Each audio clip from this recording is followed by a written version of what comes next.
HollyDudes, HollyDudes, HollyDudes, HollyDudes. Hello, ladies and gentlemen. Welcome back to another episode of the HollyDudes Podcast. My name is Tim. I'm Steve. And today we're going to talk to you about all things entertainment from this week. Yeah, what a week it was. And happy Halloween, everyone. Yeah, happy Halloween. For those who can't tell, I'm sitting next to owner of Globo Gym. Yeah, Mike I had Goodman. the rest of the outfit, but man, that thing's uncomfortable. So Pretty tight. And the Bears scored 47 points. So, Yeah. hey, go Bears, man. Go Bears. It's got to represent. And then I am Adrian Chase, also known as Vigilante, from Peacemaker. Hell yeah. So, also known as the best character in that show. Yeah, the only one that's worth tuning into. Yeah. So I had the actual polo, but I was wearing it yesterday for a Halloween party, so now I'm just going with a similar polo. Thankfully, It's nerdy enough. It'll work. Yeah. Hell yeah. So, just a little bit of box office. We're not going to go through the whole thing. Just kind of, Yeah. about No the need to things bore you with the unnecessary details. Nothing happened. There's no Yeah. real news in box office. Yeah. Nothing anybody cares about. Regretting You is predictably the weekend with $8.1 million. Sappy romance comedy thing. Yeah. Yeah. I didn't bother Is to that see Nicholas Sparks? Is that a Nicholas Sparks? that. Either that or Colleen Hoover. I don't know. Yeah. Something one of the like two. that. Yeah. I don't know. Black Phone 2, $8 million. Didn't see that because honestly, like the first one just doesn't do it for me. I don't find him scary. I have a hard time with Cringy. Yeah, he's cringy. With the whole, very over the top. Yeah. I don't know. I have a hard time with like a human villain like that because it's like, dude, he bleeds. Like, fucking shoot him in the face. clearly the sequel went into more of a supernatural Freddy Krueger, just based on the trailer. But clearly, no one answered the phone this time because 8 million, second weekend, Halloween weekend. Woof, woof. Yeah. $61 million so far. You think we're gonna get number 3? Does anybody care? Probably. I mean, they probably make these things for They like stuck 20 Jacob million. Tremblay in it, and now he's got a whole bunch of things coming out. So maybe. Yeah. Yeah. Who knows? Chainsaw Man movie, anime movie. People like that. I've read the shit out of Chainsaw Man. I've heard the movie's really, really good, but I didn't like the anime, so haven't got around to seeing that yet. Never heard of it. It's good. Like the manga's really good. If you were into that sort of thing, I would offer you to borrow that, but I don't know that you're necessarily into mangas. Looks like another K-pop Demon Hunters to me. Oh no, it's way more. It's way better than that. Okay. It's definitely way more fun. Than that sort of thing. But yeah, K-pop Demon Hunters number 4, 5.3. And then the movie that we saw this week, Bugonia, rounded out the top 5 at $4.8 million. So nobody saw this thing. Yeah, I think they put that into marketing for like this last week alone was 4.8 million. I'd be curious to see what did better, Bugonia or Kinds of Kindness. I didn't even know Kinds of Kindness came out. I didn't even know. I've learned about it like a few weeks ago. I watched the first act. It's basically 3 acts. I watched the first one and I was not hooked. And it came around to that time where I'm like, I could either go to bed or continue watching. And I chose bed. So, yeah. How much should Kinds of Kindness make? Opening weekend. $377,000. Yeah. So Bugonia's massive success for Yorgos Lanthimos. Wow. That's funny. Wow. Yeah. So there's that. But wow, man, for all the hype and the advertising and the fact that this is a Yorgos Lanthimos property. Yeah. Oh, I can't wait to talk about it, man. Yeah. Yikes. Yeah, well, that's pretty much all we have to talk to for box all I care office. About. I was gonna try to see this weekend's other like adult offering anniversary, but that thing got dropped like a fucking hot rock out of theaters, dude. Like it literally disappeared overnight. I was looking at showings in the office and was like, oh, okay, yeah, it's showing at a couple of the local theaters. Great, I can go Suddenly see this. They're all the canceled. Next day when I was going to go see these showings, like, no. You could drive an hour for one showing middle of the day. Wow. Oh, guess I'm not going to do that, So that didn't work out. And of course, it was showing at the same time as Bugonia. So it's like, yeah, I'm okay. Well, I guess I'm gonna go see Bugonia because I'm not gonna go. You see only this, have time to see know? one. Right, yeah. right. Yeah. And that made $250,000. So yeah, it got the third period French treatment. That's a roadside attractions movie, so they don't really have the budget to. I read a lot about it. Apparently, it is like a this kind of well-to-do, left-leaning family. Their son like brings home his tada fiance, who is a student that the professor wife had beef with when she was her student, and then this girl writes this book called The Change that is then adopted as like a populist manifesto that then controls the government, and fascism ensues. All this happens in 2 hours? Yeah. So yeah, I was gonna see that, but that it made $250,000 and got dropped. I'll catch it on streaming. Probably see it on streaming. Yeah. So yeah, that's pretty much it. Stitchhead also came out, $2.1 million. Didn't even hear of it. It's like Frankenstein for kids, animated sort of thing. Yeah. Yeah, not doing kids movies anymore. I don't feel like doing that. But yeah, so that's box office, man. Nobody made any money. It was a weak weekend. Which makes sense, honestly, because I didn't even have that many trick-or-treaters come by my house. Yeah. And I'm not surprised, because I think right now is kind of maybe a weird time for a lot of people, especially people who don't have a lot of money. Yep. So, yeah, maybe nobody had any money for a movie ticket either. Yeah. Well, November 1st, the government is still shut down. Right. Right. No financial assistance being given out, so that might play a part in some of the moviegoers. If you're you budgeting for between food or eating a movie ticket, probably gonna buy food. Yeah, the popcorn's not gonna last you that long. Might be switching to streamers here pretty soon. But yeah, man. So rough week for the box office, rough week for the world. So, man, you want to talk about this this thing that we had to watch? Let's cheer the people up with some Bugonia talk. Oh, that's fantastic, man. That's fantastic. And we don't even have to take a break because we're trying a new software. Yeah. So isn't that That's tight? the exciting part. Right? That's what I've been looking forward to. We're going to try something else out, and hopefully it works. Yeah. So, yeah. Let's get into Bugonia, man. So this is Yorgos Lanthimos. He's a Greek filmmaker. Yep. Obviously an odd name, but you folks may know. You'll remember films, it if you see his The movies. Lobster, The Killing of a Sacred Deer, Poor Things, The Favorite. Kinds of Kindness. The Favorite. Yeah. I always forget that The Favorite is a Same. Yorgos Lanthimos. Same. I think it's the most accessible of his movies. Yeah. And to say that about a movie with some scenes like that, but around the same time as Phantom Thread, and I always got the two confused because they're very, very similar. It also came out at a very similar time as another movie about that same royal family. Yeah. I can't remember the title, but I would get those two confused until I saw The Favorite and was like, oh, I remember that. I remember. I remember. This is now burned into my brain. But I love Killing of a Sacred Deer. I love The Lobster. Yep. I don't know if maybe that's more attributed to Colin Farrell now that I watch. That's what I'm thinking. Movies, because in both of those, I'm like, yeah, it all goes to the acting, man. The acting, don't get me wrong, I love weird. Yeah. I could sit down and watch weird for 2 hours. For sure. But the highlights of both of those was Colin Farrell. Yeah. And so he's outstanding.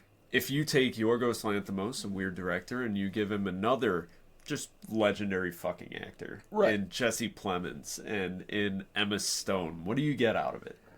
Are you getting I another thought you Lobster? were going to get a lot more than what we actually got. So, okay, Bugonia. Basic premise here. Jesse Plemons plays Teddy. Yes. And he is... almost like a lost soul, kind of a conspiracy theorist. He's struggling, right? He's lost his mother. She's in a coma, and he it kind of tags along with his cousin Donnie. Is Aiden Delbus believe. I don't know his name. I just know him as Donnie. Who is on the autism spectrum, so is the actor who plays him, which actually did provide very like realism touch to the performance there. And they are like amateur apiarists, who, like, they take care of bees. And Teddy has decided that the CEO of this major company, played by Emma Stone, is an alien. She's an Andromedan, and she's here to control the world. Right. To control Earth and run her experiments on the humans, and so he decides he needs to do something about it. So they kidnap her. Yeah. And then they're gonna hold her in the basement and cover her in antihistamine lotion and shave her hair off.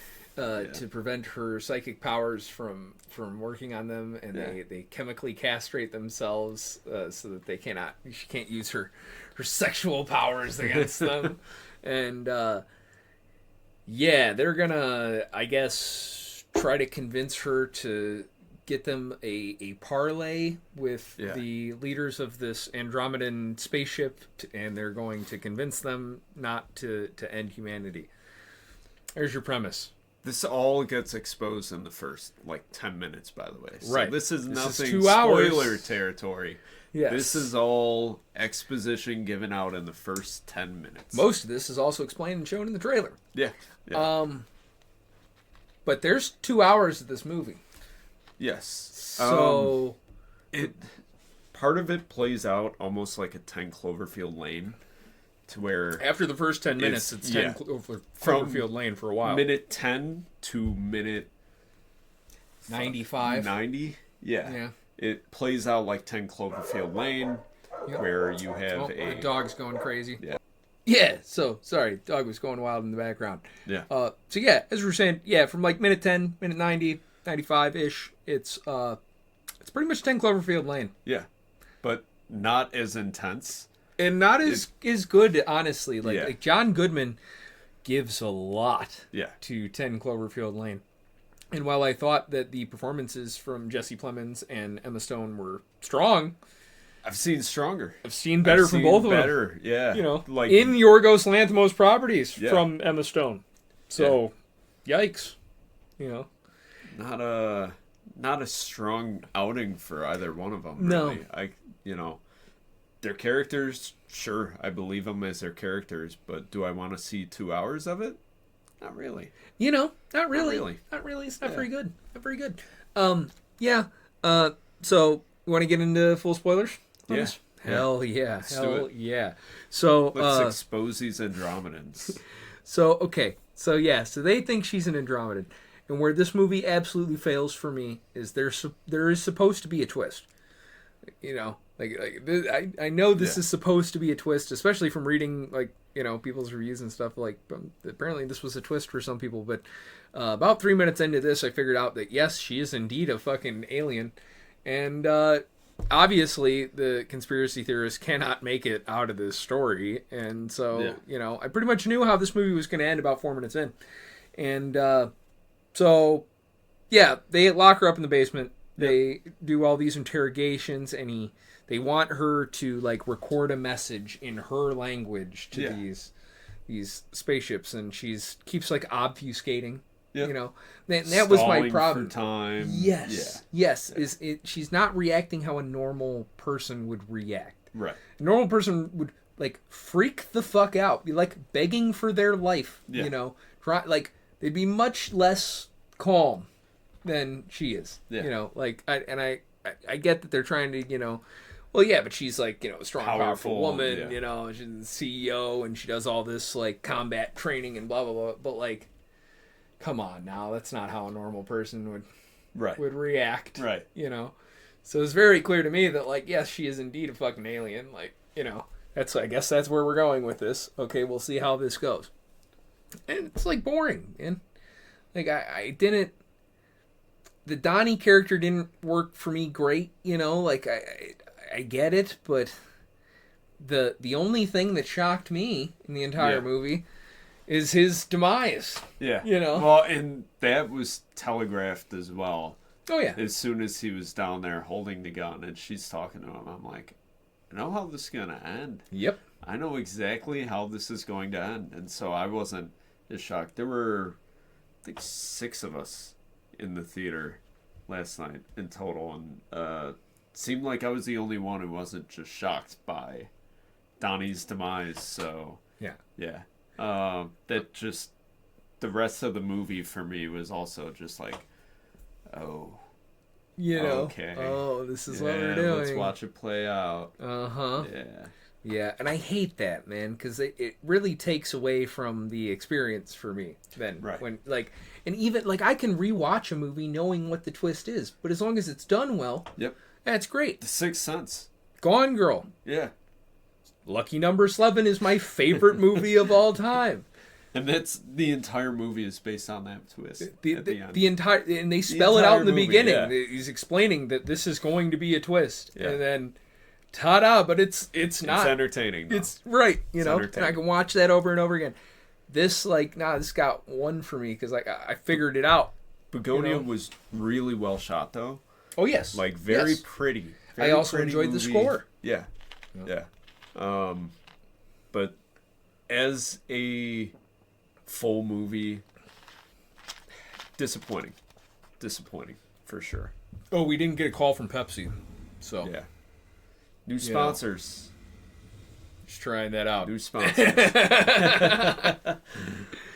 But this was such a letdown. Yeah. Such a letdown. I feel like it would have been better if it ended on like a short note too, just like a bang. Yeah. And instead it just gets drawn out. It's sort of one battle after another. It lingers with the forever. Ending. There's like 5 minutes of just like they could have been rolling the credits over this. Oh yeah. Yeah. They credit scroll that. Yeah. Yep. So So the way this whole thing plays out, right? Eventually, the cops show up just to ask some questions. Jesse, and he, leads them out to the beehives to kind of distract them. And Emma Stone and Donnie are in the basement. Donnie's got a gun, and she starts talking to him, and he's like, "You know what? I'm sad." And can I get away from Earth? Can I leave Earth? Yeah, you can leave Earth, Donnie. I'll take you. Yeah, and then he blows his face off with a shotgun, and so that's the lone surprising-ish moment of this movie. Yeah. After that, they hear the gunshot outside, so Jesse pulls the cops bee mask off, and he gets attacked by bees, and then Jesse Plemons smashes his face in with a shovel. Yep. At which point, the illusion is over from Emma Stone, and she's like, "Yeah, you know what? I am an alien." Yeah. And you need to take I have a cure for your mom. Right. I'm gonna cure your mom. Go get the antifreeze out of my trunk. It's just labeled that, but it's actually a cure. Go get the antifreeze, put it in her system. She'll wake up. Yep. Yeah. Yep. So he takes a bottle of antifreeze, goes to the long-term care facility that his mom's at, puts the coolant in her IV bag, and watches her die. Yeah. And in this time, she does not escape. She just stays in the basement waiting. Yeah, just hangs out. Yeah. Yeah. So she dies. The mom dies, and Jesse flees the hospital. And he goes back to the house, and she's like, "Oh my god, I totally thought that you were gonna get caught. What the fuck?" Yeah. And so then Emma Stone's like, "All right, well, you know what? Just take me to my teleporter in my office, and we'll go up to the ship, and it's fine." Okay. So then they just go to her office. Obviously, security and all the personnel in the building. Everyone's like, what is going on? The whole time that scene's playing, I'm watching the background. I'm watching all the people in the back. I don't even care what Jesse and Emma are up to. What are those folks doing? You know? Everybody's lurking around in the back, trying to look in the office, And so then they go to she says her teleporter's in the closet, and Jesse shows her that he has strapped a bomb to his chest just in case she, tries anything crazy. Plan, yeah. Right. And she tells him, "Oh, I'm gonna you go in the teleporter, and I'll use my calculator to send you to the ship, and then I'll follow." And she puts him in the teleporter, and he explodes. Yeah. Immediately, soon as she punches in the 58-digit code. 58-digit code. Yes. Boom goes the dynamite. She wakes up in the back of an ambulance. Immediately just rips off the... Was she wearing like a sort of breath aiding device or a respirator or something like that? Just rips it off, tears out the IV, runs out. Jumps out the back of the ambulance. Yeah. And runs back to her office. Yeah. She gets back to the office, grabs her little teleporter thing, jumps into the closet, and teleports to her home ship. And ta-da! She's like the emperor of this fucking, alien, whatever, the Andromedans. Cool wardrobes. Yeah. They have these very cool wardrobes. Yeah. They're like these almost like knit Pillsbury Doughboy sized sweater. They're just suit chunky, things. dude. Yeah. Chunky knit. They look comfortable. Suits. I want one. I want one. Who's the distributor of this? Is it A24? That's an excellent question. Bugonia. Well, it should say on the left. Go back to Bugonia. Focus Features. Focus Features. If you're watching, please release the like knitted jumpsuit looking things, because I want to wear that this fall. Absolutely. I want to chill in that, watch some football. Yep. Have a good time. Hell yeah, dude. Can I get a Bears one? Yeah. Hell yeah. Yeah, no, good stuff, man. She decides, you know what, man, fuck these humans, dude. Yeah. Fuck these humans. And she goes over to she's got like a little almost like a table with the earth on it and a bubble, and she pops the bubble. Yeah. And that'd be a great time to end this movie. Like right there. Right there. Boom, that's it. That's Bugonia title, and then you could see the scrolling of the next 5 minutes before it ends, then it does just Return to the King of just people dead in place. Yeah. It just goes to all these different like places, like businesses and things, and everybody's dead and they're just laying in the ground. Schools, businesses, planes, cars, ships, offices, people having sex, dead, whatever. And this goes on for like 5 minutes. It's literally, it feels like half the movie was just watching this. The longest scroll ever, and it does this, and then finally the credits roll, and you're free to go. Yeah, at no point was I really enjoying myself during this, Yeah. Had me for the first couple minutes before I was like, oh, this is what this is, okay. Yeah. I think that's part of the problem, too, with trying to create a new or unique story, is that at this point, especially with the internet, so many stories have been told, Yeah. How do you make it interesting? Yeah. And I think they failed on this one. It wasn't interesting. I wasn't entertained. And I wasn't even to look at. Beautiful to look at. But if I wanted to see something pretty, that's not the movie this year that I would pick to. Right. We've had other things that looked really good. Yeah. And animated movies that looked great, Neja 2, right? This didn't work for me, man. Yeah. Sorry. Sorry, but it didn't work. I was really hyped for this one, and didn't play out as well as I had hoped, so. No. But, so what do you think? Should people go see this in the theater? Should they stream this thing? Skip it all together? Stream it. Yeah. I wouldn't say skip it altogether. It has its moments. I could see where people might really like it, especially if they're not expecting the twist the whole time. Mm-hmm. I think if you don't watch a million movies, you might enjoy this. Yeah. If you watch movies all the time, I don't see how this wasn't incredibly boring for you. Yeah. This thing is rated certified fresh on Rotten Tomatoes. People love this thing. It's got 85% for audience. Yikes, man. It's really highly rated, but I don't know. Maybe a bunch of people are media illiterate. I don't know. They couldn't tell immediately. Yeah. For me, it was okay. Now I'm bored because I know where this is going. Man, so Bugonia was a movie. Bugonia, it happened. But you know what? This show's got a different segment this week. Do we ever, man? So it is midway through the NFL football season. We're gonna have a special guest on here in just a sec, and we'll talk our thoughts football. on football so far, man. Because we all love football here. I know it's not movies, but hey, man, this is my show. God damn it, we're gonna talk about whatever we want to talk about. So we got to pad the runtime somehow. Exactly. Do you guys want a 20-minute episode, or you want to kill an hour and a half of your workday listening to this? So, yeah, let's go grab our guest. We'll be right back. Yeah. Oh yeah. All right, so we're back. All right, so this is our bullshit segment this week. Mid-season football roundup. So we are what is it? Is it week 8, 9, something like that? 9. Yeah, 9. week 9. Week 9. Yeah. So we are exactly halfway through the season, and we all love football. Figured I would, have a guest on. This is Jackie. Jackie loves football. Yes, I do. Jackie loves football. Plays a lot of competitive volleyball, and so I figured she was far more sports adjacent than Tim or I. Yeah. So she's like my what do you call this when you have like an expert? Yeah. Yes. Yeah, this is our expert guest. Testimony from an expert. Hell yeah. In the field of sports. Hell yeah. Yes. Our sportologist correspondent. So Jackie, we are going to ask you the hard questions about football this year, and you're going to give us the truth and guidance for the audience, right? Yeah. Okay. Oh, yeah. I can do that. Oh yeah.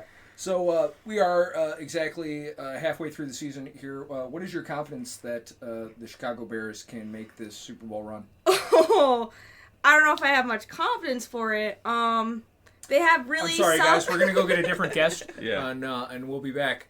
If any of you know anything about football, please join us. If you know the right football where the Bears win every time, you're welcome here. That was a crazy win they pulled off today, though. At the end, they were going to lose to the Bengals. It was pretty clear. They had 50-something seconds on the clock, and just out of nowhere, they pulled some miracle off, which is rare for the Bears. I'm just saying. Do you ever feel confident? At what point in a game with the Bears leading, do you feel confident that they will win?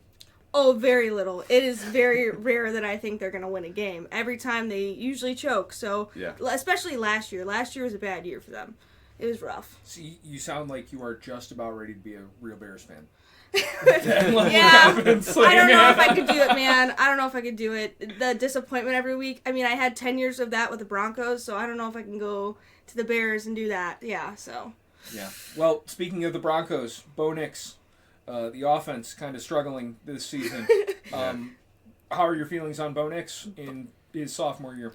Bo Nix is, everyone goes through a sophomore slump. It's a given. Look at C.J. Stroud. He has his moments, too. Good example of a great quarterback that is having rough times. But Bo Nix, he has potential. He just needs to do things faster. He likes to be a fourth quarter quarterback. He's trying to pull this Josh Allen stuff off. It is insane. He had a really good fourth quarter 2 weeks ago, and he just pulled off a crazy win. The fans do not like it. We are having a heart attack every week, which sucks. They give me it's as bad as the Bears because you have so much faith in these games. Right. That is the problem. Bo Nix gives you faith, and then that defense pulls through every time. We depend on our defense. It is unreal. Absolutely. Bo Nix, he has so much room to grow, and he has a great coach behind him. I think there's huge potential in the future, but I think it's going to take another 5 years. Another 5 years? 5 years? Wow. Yes. 5 years? 5 years to get settled in and have a Peyton Manning season. Do you really think that the Waltons will allow 5 years of for development a quarterback to develop? Look at the Steelers. They've been a consistent team that has not won a Super Bowl in a while. Steelers have ownership that 5 years for development. I don't 3 to 5. How about I adjust that statement to 3 to 5 years? Okay, so his fifth year. By his fifth year, when they're think trying that to decide whether in they'll pick up the fifth-year option. At least, divisional champs? They're going to be division champs this year. But they're not winning a Super Bowl anytime soon. Yeah. That's kind of how I look at it. They might, because they have the Chiefs and they have the Chargers. And the Chargers pull shit out of their... Can I swear on here? I just realized that. Yeah. We're past 90 seconds. You can swear. They pull stuff out of their ass all the time. And then the Chiefs, I just don't know what to see in the future with the Chiefs. And that's why I question, how far my Broncos will go. It just depends on our conference and how they adjust. So... Fair There's enough. really good teams in the NFL right now. This year's been wild. The Colts have been crazy. they lost their second game now. Like, they've been insane unexpectedly. Daniel Jones pulling off some wins unexpectedly. Like, there are teams in the league that do not make sense. Stafford was not supposed to have a great year this year. Pulls great wins off. So, I don't know. I don't know what to expect in the NFL because this was not what I was expecting. Fair enough. Speaking of Matthew Stafford, the last gunslinger. Yeah. Man, having a fantastic season. Oh, The unexpectedly. Rams defense having a stout season. Yes. It's been great. Do you think they have what it takes to dethrone the Eagles this year? Take it all the way to the You Super know Bowl? what? I NFC? think it's a strong possibility. Yeah. I think the NFC's in a weird spot. A lot of Yes. these teams are in the middle of their rebuilding, whereas the Rams, I mean, they have the pieces in place. They just need to be more consistent with it. That's Yes, the problem with them, agreed. is finding that consistency and getting them in the groove where they can not only march down the field, but score.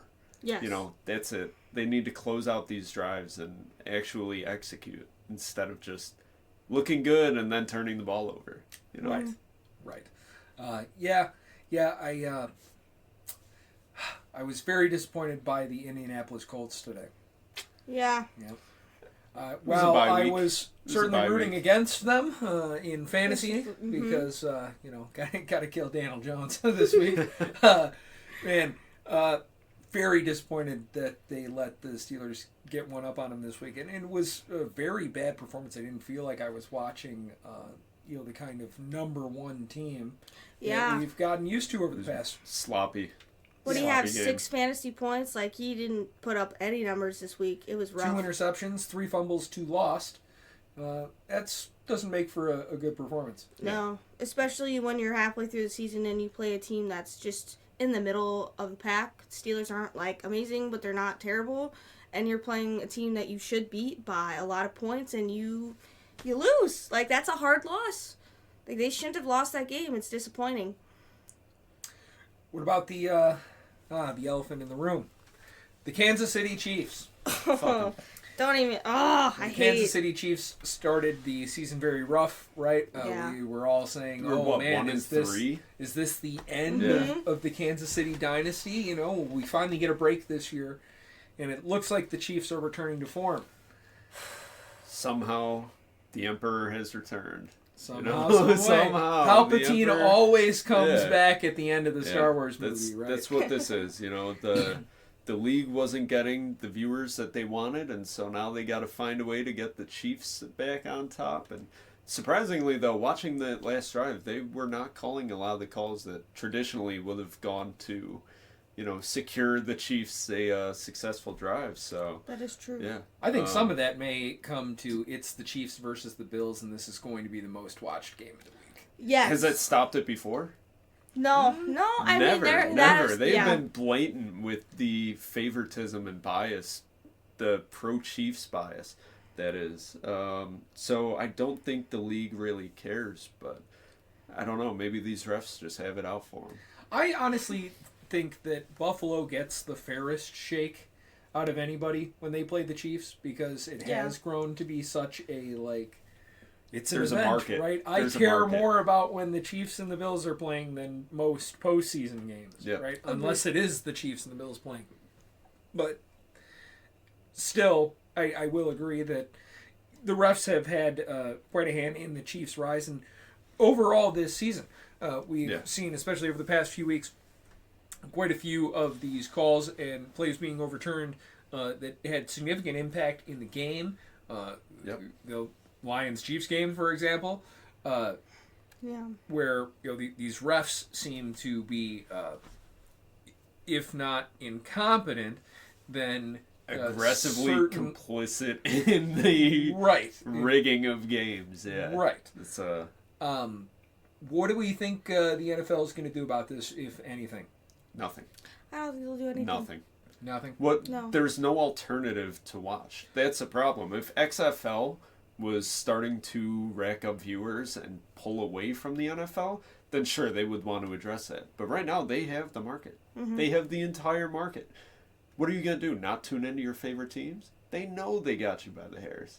Honestly, if the Bears would have lost in outstanding fashion today, I would not tune into my team next week. That's fine. They still know No, that they you're a got Bears the rest fan. of the No. You're a Bears fan. You say you're not going to watch them next week, and sure enough, they're on your TV every single time. I would change my mind by Thursday. You're I know. glutton for punishment, man. You're just That's a all we dedicated know. fan. I'm That's sorry. all we know. Watching these motherfuckers for the past 30 years. Hey, it could be worse. You could be like a Browns fan, or I don't know, Yeah, a sure. Raiders fan. I don't know how Come those on. people sleep Least- at night, man. It's gotta be Like, pretty rough. we don't love Caleb Williams, but I mean, at least he's not a rapist, you know? Like, there's Yeah, that. yeah, that. with $256 million in guaranteed money, but Yeah. yeah, dude.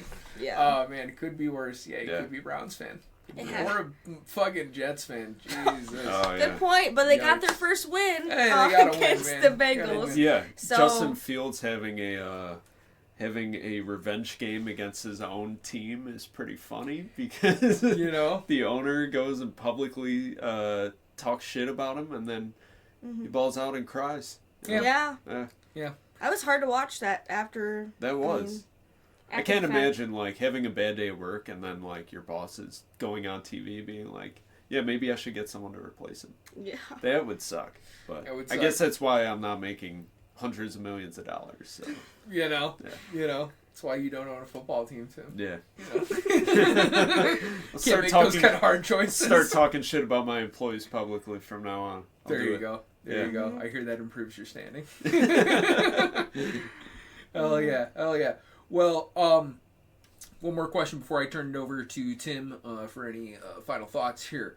The Baltimore Ravens. The Baltimore Ravens. Mm-hmm. What the fuck has happened to the Baltimore Ravens? I don't know, man. Derrick Henry not having a great year. The Lamar Jackson being out for some time, like in and out of games because he's injured. Mark Andrews finally pulled off a touchdown, but he also has been rough for some time. So I don't know what happened to their off. I don't even know if it's the injuries and their defense sucks. They have no defense. They have It's no pretty bad. defense. It's pretty bad. Which is weird because when I think of the Ravens, I think of like the vaunted Baltimore Ravens defense. Yes. Right? Like a Harbaugh defense. This is going to be, you know, a strength of this team perennially. Yep. And all of a sudden, well, we have no defense, and Lamar is not really doing much out there, and King Inconsistent. Henry is not really doing much out there, Yeah. and Yeah. the fumbles, the turnovers, oh my God, you know. So maybe we should go back to the days of, wide receivers and running backs putting that, like, glue pine sap over their fucking hands like they did in the 70s and 80s, you know? Dude, Derrick Henry needs it. I have never seen him fumble so much in a season. This has been rough for him. Yeah. Yeah, it's been pretty bad. Yeah. Pretty bad. All right, Tim. Final thoughts on football? Any questions? Football. That's it. Football. Sports. How's Yeah. F1 doing this year? F1 is exciting, man. So, everyone going into the year, it was pretty clear that McLaren had the strongest car. They did last year as well, had the fastest car. We were just wondering, is Lando Norris going to be able to keep it together and prevent a collapse? And they might collapse. We got 4 races left in the year, along with another sprint race or 2. So, yeah, Max Verstappen's only 30 points away from getting the championship lead. For Drivers' Championship. Constructors, McLaren already won that, so that's in the bag. But for Drivers' Championship, the one that people remember, I think Max Verstappen has a good chance because he's been putting it together lately. He's been having some really great drives. So, yeah, I'm a Max fan, so I hope he comes out and wins. It'd be hilarious. All the salt that would be coming out of the British media and the. I thought he was great in F1. Yeah. Yeah. Yeah. He had a good 3 seconds of screen Yeah. time there. So yeah. He should get an Oscar. He should. If Max Verstappen gets the Drivers' Championship and gets nominated for Best Supporting Actor, that would be basically my dream come true. Hell yeah. Yeah. Hell yeah. Yeah. Yeah. Well, Tim, I'm glad to hear that you are still a proud racist. And you're keeping up on all the F1 races for us. So, Jackie, thank you very much for joining us for the sports segment of the show. Is there anything else you would like to tell the audience? Go Broncos. Go Let's hope they win a Super Bowl somehow. Let's do it. Hell yeah. Go Bo Nix. God bless Bo Nix. Bo Nix, my guy. Yep. Hell yeah. Fuck Walmart. Right on. All right, guys. That'll kill it for the sports segment of the show here. Tim and I will have some final thoughts to wrap up the episode. We'll see you in just a minute. All right, so yeah, that was our sports segment. Hope you guys enjoyed. Let us know if you'd like more of that, because yeah. Oh, we can have Jackie anytime. Yeah. That was a lot of fun. So yeah, that was a good way to kill 20-30 minutes time. See how long it was. I haven't even checked the footage yet. Considering we only watched one movie this week, we had to find something to keep everyone entertained for a little over 20 minutes. So this is like damn near halfway point in the season. So yeah. If anybody watches this like the football stuff, let us know, because we could totally do football anytime. That's super easy. Other than that, though, we mostly just watched TV this week, right? I'd say more time to spend watching TV than any movies. So yep. Myself, I watched The Chair Company, the first 3 episodes of that. So Tim Robinson plays an executive for this mall that's being built, and he's giving a presentation, and he goes to sit down in a chair and it breaks. Excellent. So it just sort of occupies his mind, and he starts looking into the chair and wants an apology, and starts looking more and more into this company, and things just get strange from there. So it's directed by Andrew DeYoung, who directed Friendship. So similar sort of creepy, parasocial relationships going on there. So yeah, that's a good one. And speaking of creepy, I also watched the first episode of It, Welcome to Derry. So this is Andy Muschietti directing. It's a prequel series following 4 kids as they investigate one of their missing friends in Derry. First episode, gotta be honest, I wasn't sold. Okay. Not sold. Yeah, yeah. Hey, this is the Stephen King novel where 4 kids have a gangbang in the sewer. I thought it was 6 kids. 6 kids? Yeah. There's 5 dudes gangbanging a teenage girl in a sewer. Yeah. I don't like Stephen King. Just not a fan. It just doesn't this shit doesn't do it for me, man. Yeah. I can't. I don't know, man. If you've only seen the movies, right on. But he's a fucking weirdo. It doesn't do it for me. Yeah. Everyone knows that I really dislike his trope of having everyone do these just stupid jobs. You know, the fucking guy who designs movie posters. Every lead character just has this job that's it's enough. Oh yeah, you only talk to writers, don't you? You only know writers. You don't know people in the real world. Yeah. So never had a real job. Doesn't really know what the real world is. Yeah,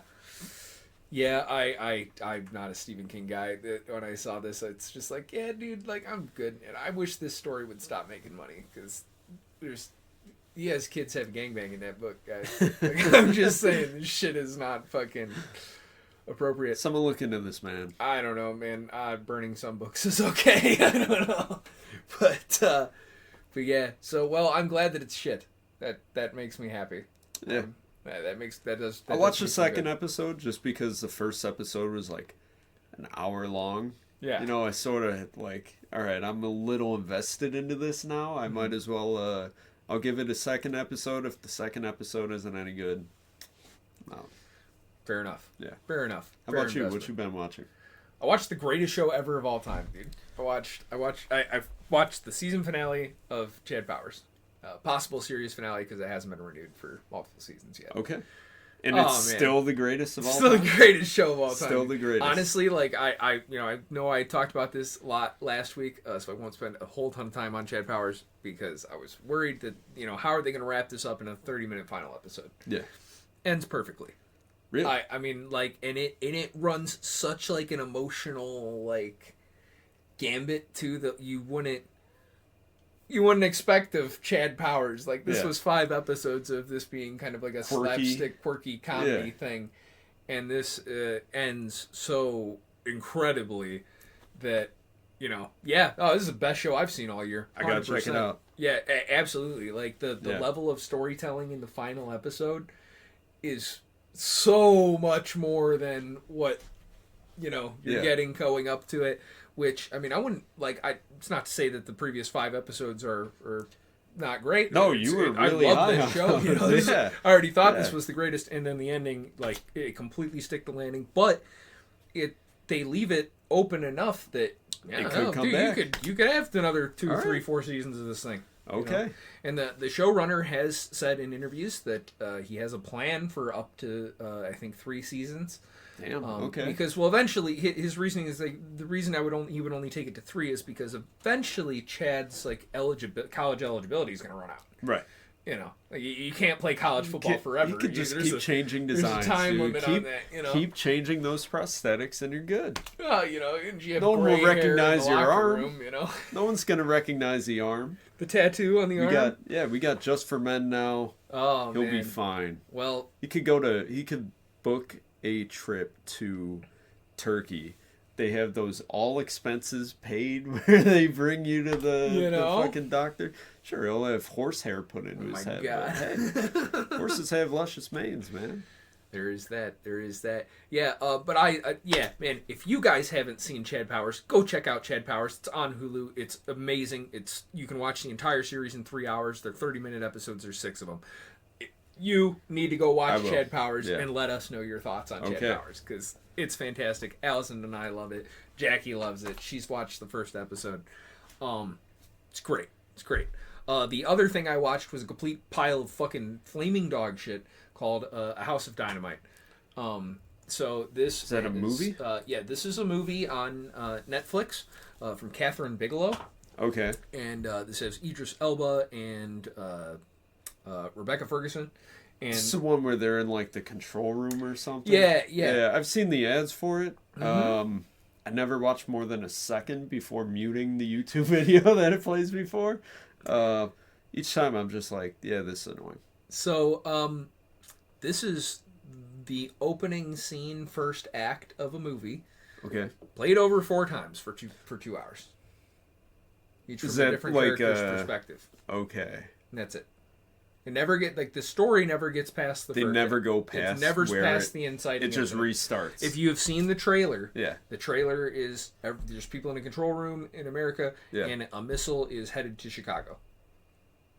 This never gets past that. Does the missile ever make it to Chicago? Do you get to see the movie ends with 1 second to impact. Oh fuck! Come on. Are you gonna? It never gets past there, and it goes through the whole sequence. Starts with Rebecca Ferguson, then it goes to some other dude, then it goes to some other dude, then it goes to President Idris Elba, and it all ends. Every single one ends at 1 second to impact, and the movie can't even ends, do a source code and show us. That's it. Movie ends. It's done. It's over. Okay. Yep. Yeah, not a fan of that. The only interesting part of this movie is that, like, one, if you picked any of these, this is a great first act to a movie. Great, start here. You know, like, you could follow any of these characters and make a final narrative out of it. Yep. Doing this was stupid. Like, this was like, what the fuck am I watching? You know, like, for 2 hours, like, really. And I thought that, this was going to go somewhere, but it never went anywhere. Damn. Not good, man. Not good. I was very disappointed. I was, like, literally infuriated when the credits rolled. I was like, you gotta be kidding me. Like, are you shitting me? 2 hours? This is the biggest blue ball. This is why this thing has a 1.6 audience rating on Google. Yeah. It's bad. It's bad. 76% on Rotten Tomatoes, so there's some idiots that think this is good, but they're wrong. They're incorrect. Fuck you. This is a bad movie. You're watching this, you like it, you're wrong. Objective, not subjective. Yes. Yeah. This is objective truth. This is stupid. This is bad. This is bad art. God damn it. Burn this along the It book. Oh my god. But But yeah, man. So that was awful. Idris Elba, like, sounds like he has a lung condition in this, but that's never explained. So I don't know. Yeah, it's a bad movie. Okay. Bad movie. At one point, a guy like jumps off a building, which it actually was kind of interesting because you hear like the first two perspectives. Everybody's like on comms together. Yeah. And you hear like at one point like everybody's like, "Oh, what do we do?" And you just hear some people in the background go like, "Oh my God, no!" And then like it's just brushed past, like it's over the radio, and he's like, "Oh, I didn't hear from that guy in a while." And it turns out, because that guy jumped off a building, and that was everybody around him going like, "No, sir! Oh my God!" Oh man. So yeah, that was the only interesting part of this movie. Other than that, it sucked. It was a waste of 2 hours, and I'm mad about it. So that was what I watched this week. It's great. Chad Powers. Pee hole wide and deep like the love of the Lord. Yep. That's funny. You gotta watch it. Yeah, you gotta watch it. You gotta watch. But yeah, man, that's all I got. What do you got, man? Nothing. Nothing.